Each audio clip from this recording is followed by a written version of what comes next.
नमस्कार, मैं हूं सुकन्या सिंह जादौन और आप देख रहे हैं इंडिया टीवी। आज हम जिस केस के बारे में बात करने वाले हैं वो सिया और केतन का नहीं है, बल्कि वो केस है सोनम रघुवंशी का।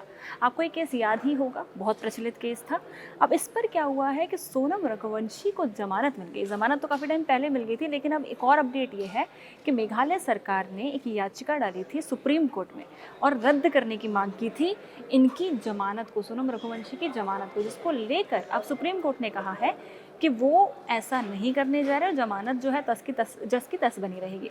एक और चीज़ ये है कि जिस जज ने उनकी 3 बार जमानत रद्द की थी हाई कोर्ट के अंदर, उसी जज ने चौथी बार उस जमानत को एक्सेप्ट कर लिया और बरी कर दिया गया है। जमानत मिल गई है सोनम रघुवंशी को। आपको एक और बड़ा अपडेट ये भी है कि बीते गुरुवार जो सॉलिसिटर जनरल तुषार मेहता हैं, उन्होंने मेंशन करते हुए केस को ये कहा है कि बहुत ही गंभीर मामला है और इस मामले की सुनवाई जल्द से जल्द सुप्रीम कोर्ट में होनी चाहिए, जिसको ध्यान में रखते हुए सुप्रीम कोर्ट ने सुनवाई भी करी।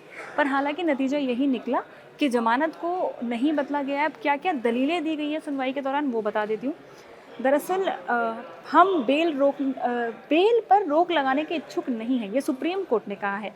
पूरा बयान अगर मैं सुनाऊँ तो वो ये है कि सोनम रिहा हो चुकी है, हम बेल पर रोक लगाने के इच्छुक नहीं हैं। इसके बाद मेघालय सरकार की अर्जी पर सोनम रघुवंशी को नोटिस जरूर दिया गया है। सुप्रीम कोर्ट ने ये भी कहा है कि वो पहले देखेगा कि ट्रायल कैसा चल रहा है। साथ ही सोनम रघुवंशी की जमानत को बरकरार रखा गया है, यानी कि ट्रायल में ध्यान दिया जाएगा कि वो किस तरीके से क्या स्टेप्स उठा रही हैं, क्या ध्यान में रख रही हैं। उसके बाद ही कोई आगे इस तरीके की कार्रवाई की जाएगी। लेकिन हाल फिलहाल सोनम रघुवंशी जेल से बाहर हैं, जमानत उन्हें मिल चुकी है।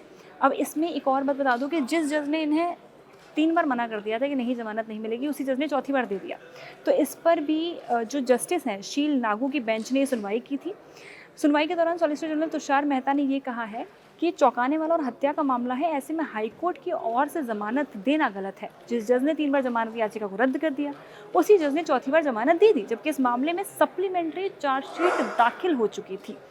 इसके अलावा राजा रघुवंशी का जो हत्याकांड है वो किस तरह प्लान किया गया था, अगर हम उसके बारे में बात करें तो आपको बता दूं कि राजा रघुवंशी और सोनम रघुवंशी की मई 2025 में शादी हुई थी।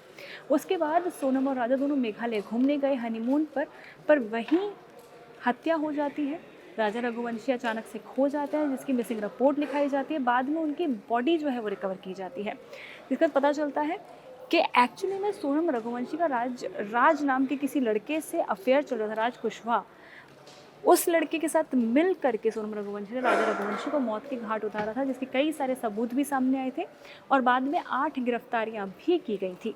हालांकि काफ़ी सारे लोग ये सवाल भी उठा रहे हैं, जैसे ही लोगों को पता चला है कि सोनम रघुवंशी को जमानत मिल गई है, तो लोगों का ये कहना है कि इस तरीके से अगर जमानत दे दी जाती है इस इतने बड़े जघन्य अपराध में, तो आगे भी इस तरीके की चीज़ें होती रहेंगी, इस तरीके के अपराध होते रहेंगे। तो ये क्वेश्चन मार्क रेज़ किया है लोगों ने और बाकी जनता ने, क्योंकि अभी अभी हाल ही में आपने देखा होगा कि सिया और केतन अग्रवाल का केस जो है वो भारत में बहुत ज़्यादा उस पर चर्चा हो रही है, बहुत ज़्यादा बात हो रही है। क्योंकि सिया वही लड़की है जिनका चेतन के साथ अफेयर चल रहा था और उन्होंने अपने होने वाले पति केतन अग्रवाल का मर्डर कर दिया।